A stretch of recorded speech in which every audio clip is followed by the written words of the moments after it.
Racikan Berita. Idealisme kemanusiaan yang melampaui batas-batas ruang dan waktu. Dijaga sama bodyguard gitu kan dari kerajaan. Para pejuang kemanusiaan yang pulang kembali ke tempat kelahiran setelah 47 tahun. Door de minister van Buitenlandse Zaken is onbegrijpelijk en geheel. Saya kira langsung aja pada wartawan senior kita, Yusuf Madiberaja. Saya kira semua orang sudah kenal. Beliau adalah mantan wartawan Kompas dan Tempo Indonesia Raya. Silakan. Enggak selagi lagi. Assalamualaikum warahmatullahi wabarakatuh. Salam. Kalau saya berbicara tentang presiden ini orang betul-betul berjuang tulen dan berjuang siap. Saya mengenal Habib Nurul ketika saya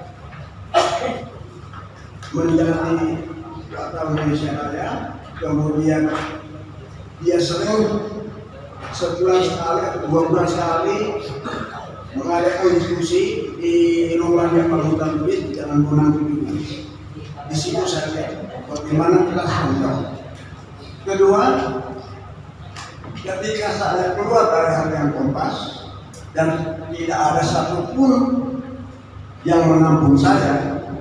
Yang menampung saya itu Pak Yusuf Ayar dan Hariman Segar. Makanya saya adalah salah satu sepuh dari Jalan Nusa Tenggara. Nah, disitulah saya sering ketemu presiden. Bolak-balik ketemu presiden di situ, dan setiap acara mahari dia selalu datang, walaupun sudah dengan kursi roda. Ini orang berjuang betul-betul yang sehat. Di era Soekarno masuk penjara bersama Sultan Syahrir, bersama Subadio Sassono, bersama anak Agung Duli Agung, bersama Sultan Hamid, bersama Nasir Muhammad Rom, Safruddin Prawira Negara, dan tokoh-tokoh yang menentang Soekarno pada saat itu. Dan dia dari penjara keluar penjara, yang terakhir itu dia di Madiun bersama Nusa Indonesia. Yang juga di penjara selama 9 tahun, 4 tahun tanam rumah, 5 tahun tanam jarak. Itulah teman-teman pejuang-pejuang sejati pada saat itu. Ketika kembali Soeharto berkuasa, saya kira dia tidak akan berhenti berjuang. Ternyata enggak juga. Terus dia berjuang. Kalau melihat keadaan Indonesia ini tidak benar. Dan ketika terjadi malari, dia lebih dulu dari Hariman. Dan tahu dia di bulan Desember sudah sangat dia bersama Yunus Usman, bersama Bucil Mamuri, yang pada saat itu menutup tulisan Toyota di Gedung Wisma Nusantara. Jadi presiden ini memang hobinya keluar dan penjara. Salah satu temannya ada di sebelah saya, namanya Indro Cahyono. Jadi ketika Yopi melarikan diri diubah-ubah oleh Prabowo, dia menelpon Hariman di Baringa bahwa dia sedang ada di Cirebon, padahal dia sedang ngumpet di rumah saya 10 hari. Dia bilang, udahlah, lu menyerah aja. Si Prinsen sama Indro udah dari Kodam tuh sama Agung Gumilar. Nah di situ dia ketemu lagi teman sepenjaranya, yaitu Umsas Safruddin Prawira Negara. Umsas terlihat dari ruang lain, dia bilang, Bongke. Kok Prinsen menjawab, Umsas, kita masuk lagi. Jadi memang hobinya dia masuk penjara, keluar penjara. Jadi ini manusia hebat, nggak ada duanya, melawan terus keadaan yang tidak benar. Dan dia selalu memperhatikan orang kecil. Dia telepon saya, Yus, Bupati Garut, namanya Hasan Wirakusuma. Gua perlu akomodasi, perlu mes, perlu mobil selama 10 hari. Oke, pensiun, nanti saya ke kantor pensiun, nanti saya bikin surat buat Hasan Wirakusuma. Padahal saya kenal nama Hasan Wirakusuma ini. Tapi Hasan Wirakusuma punya istri, punya ibu, kebetulan suka di Praja. Nenek perempuan, jadi ada 2 lagi. Hasan cuma di Praja, Kajali cuma di Praja, dan Neni cuma di Praja. Yang menikah sama ibunya Umar Wirakusuma. Saya bikin surat.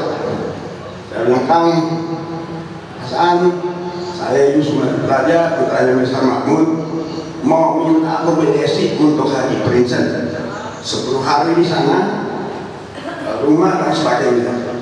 Ternyata surat saya itu berlaku. Jadi malam-malam dia udah telepon saya lagi. Yosi, satu-satunya orang yang memanggil saya Yosi cuma dia, karena dia tahu nama saya pasti bukan Yos. Ditambah YE, jadi Yosi. Tapi karena Soekarno melarang ke Belanda-Belandaan, jadi Yus. Kalau sekarang jadi Jus Alpukat. Itulah kekejaman Soekarno, sampai nama orang pun harus ganti. Kalau orang bilang Soekarno itu tokoh demokrasi, itu orang tidak benar. Demokrasi apaan? Ada demokrasi terpimpin. Ya gitu. Jadi, ini pagi saat seperti ceritanya Pasca sudah telepon. Yos galak-galak amat. Saya dengar di Persem, maki-maki Soeharto. Apa jawaban saya? Menir Pongke itu menir Yopi Lasut sedang mengalah. Dia selalu menggunakan nama-nama kita. Ya, pakai nama-nama Toleng, nama Ibrahim Ida Satir. Padahal kita nggak diwawancara. Tapi yang repot ya Prinsen. Serang galak-galak betul. Itulah yang saya kenal dari Prinsen. Prinsen betul orang yang baik. Dan apa ya ini? Betul-betul pembelaan asasi manusia. Dan kalau melihat kantornya segini, di Kalipasir, di Medan Kecil, satu-satunya kantor yang bagus pada saat itu dia bikin di Cibitiro bersama Dr. Mulai Lubis sama si Ucok, si Tompul. Ucok baru tamat pada saat itu. Jadi itulah satu-satunya kantor yang menurut saya bagus. Yang lainnya, aduh, ya, senang aja. Itu Prinsen. Tapi saya mau mengomentari Rijal ini. Ya. Jadi kalau menurut saya Rijal itu kesalahannya orang-orang yang kolaborasi dengan pemerintah sebelumnya memimpin Indonesia. Jadi ketika Tamalaka berdialog dengan Syahrir, ketika Jepang datang, Tamalaka mengatakan kepada Syahrir, saya pemimpin Indonesia. Jawab Syahrir, lu gak dikenal di Jawa. Pemimpin yang dikenal di Jawa cuma 2 orang, yaitu Soekarno, orang Jawa, dan orang Minang, bukan Luton, tapi Soekarno. Apa jawaban Tamalaka? Itu orang yang kolaborasi sama Jepang, bagaimana bisa memimpin Indonesia? Yang dibuktikan pada saat itu dia naik sepeda dari Bayang, keliling Jawa Tengah, keliling Jawa Timur, keliling Jawa Tengah dan Jawa Timur, sampai di Mojokerto, ujungnya Cicalengka, ujungnya Banyuwangi. Apa yang dilakukan oleh Syahrir pada saat itu bersama-sama underground untuk membuktikan bahwa dia tidak dikenal, diculik oleh Johan Sarusa, bapaknya Ibu. Nah, kenapa yang kolaborasi seperti yang Tanah mengatakan bagaimana ini bisa dipimpin oleh orang kolaborasi? Ketika Soekarno mengganti kepada Soeharto, apa Soeharto itu orang baru? Orang lama, nggak ada orang baru. Dan ketika reformasi, 5 hari setelah reformasi terjadi, Yopi menelpon saya dari Yus, apakah ini reformasi total? Bukan ini reformasi ecek-ecek. Reformasi itu harus memenuhi 4 persyaratan. 1, harus bebas dari pengaruh Soeharto. Karena Soeharto masih bertindak seperti Nemi di Birma, Deng Xiaoping di RT, dan Rikuan di Indonesia, mengatur mereka. 2, harus bebas dari pengaruh Habibie. Karena Habibie identik dengan Soeharto dan Orde Baru keatur. 3, harus bebas dari Golkar. Ibarat kita main bridge, kartunya ada ucap, geli kita megang. Artinya harus bebas juga dari PDI, termasuk PDIP, karena satu sistem. 4, harus bebas dari duit fungsi. Nah, sekarang apa yang terjadi? Golkar beranak. Apakah Nasdem itu partai baru? Apa Gerindra itu partai baru? Awalnya dari partai kalah perang, yaitu PKP. Ketika isu Raja kalah dalam pemilihan Golkar, akhirnya PKP. Itulah yang satu partai kalah perang. Kemudian Wiranto keluar dengan partai Handuranya yang didukung oleh Pak Indro. Caleg. Nah, pada saat itu saya sempat melihat Pak Indro. Iya, caleg. Saya telepon Pak Indro. Pak Indro sekarang tidak di bawah sepatu, tapi di bawah sepatu Rara dan Beli Wiranto. Iya. Dia komentarnya pada saat itu cuma dulu yang berani dari 2. Itu yang terjadi. Jadi, bagaimana kita mau memimpin negara ini? Orang-orang yang kolaborasi yang memimpin. Nggak bisa. Kita mesti bersih. Jadi partai mesti bareng semua. Tidak boleh lagi orang. Jadi kita nggak perlu bicara demokrasi dulu. Karena memang kita nggak ada tradisi demokrasi. Tradisi kita federalistik. Kita gunakan untuk melakukan pembersihan. Semua partai dibersihkan. Semua orang baru yang boleh bikin partai yang tidak boleh menggunakan nama yang lama. Itu yang satu-satunya. Dan Jokowi harus diadili. Iya. Karena ada 3 presiden yang diturunkan tidak diadili. Soekarno dituduh komunis. Apakah dia bisa dibuktikan? Tidak. Karena tidak ada pengadilan. Termasuk Soeharto, termasuk Gus Dur. Pulau G dan Brunei G. Ketika buku sejarah Ini aku masih kasih penjelasan. Ketika bikin buku sejarah itu, sejarah Brunei G dan Pulau G SD, Mansur marah pada saat itu. Kenapa? Memang tidak dibuktikan bahwa Gus Dur itu Pulau G. Kalau ini kita harus buktikan bahwa dia KKN dengan anak-anaknya dan mantu-mantunya, bahwa dia tidak terbukti secara hukum bahwa dia tidak salah, ya kita mesti terima. Tapi harus jangan jadi tradisi. Saya kira gitu. Jadi ikutilah jejak yang prinsip. Kalau melihat kondisi kurang baik, kita mesti kritis. Jadi saya bisa membedakan sekarang antara aktivis dan pejuang. Kalau pejuang itu nggak minta apa-apa. Ya, kalau aktivis minta jadi menteri, minta jadi komisaris, minta presto, minta jadi anggota DPR. Jadi kembalilah kita sebagai aktivis. Boleh kita mendukung siapapun boleh, tapi kalau yang didukung nggak benar ya kritis dong kita. Seperti Prinsen melihat Belanda nggak benar menghadapi Indonesia, dia keluar sebagai pendidikan. Ketika Soekarno nggak benar, dia lawan Soeharto.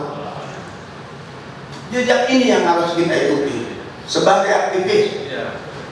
Jangan kepepet, ya, jangan kepepet jadi aktivis. Jadi mesti tetap konsisten melihat keadaan ini. Keadaan sudah super krisis. Siapapun bisa jadi pemimpin. Si Ucok bisa jadi pemimpin. Cuma dua Cok.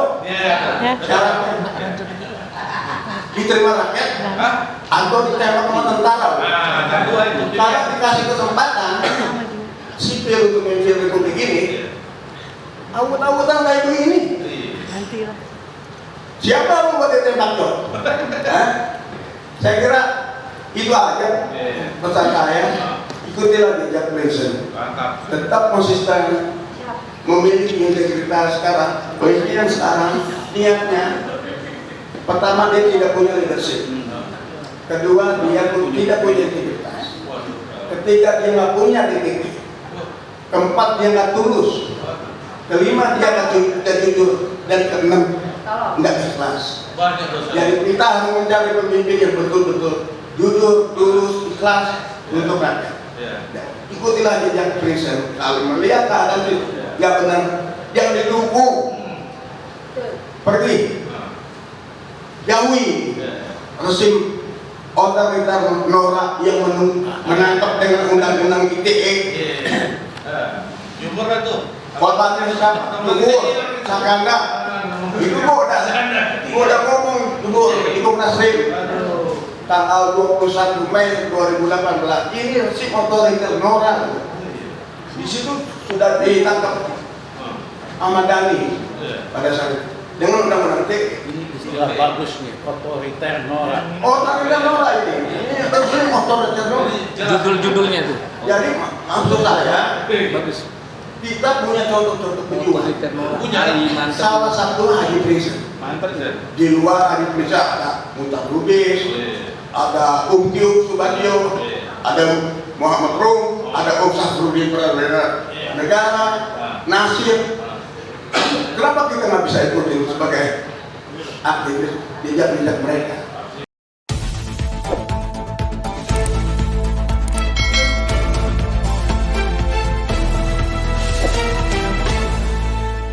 Racikan Berita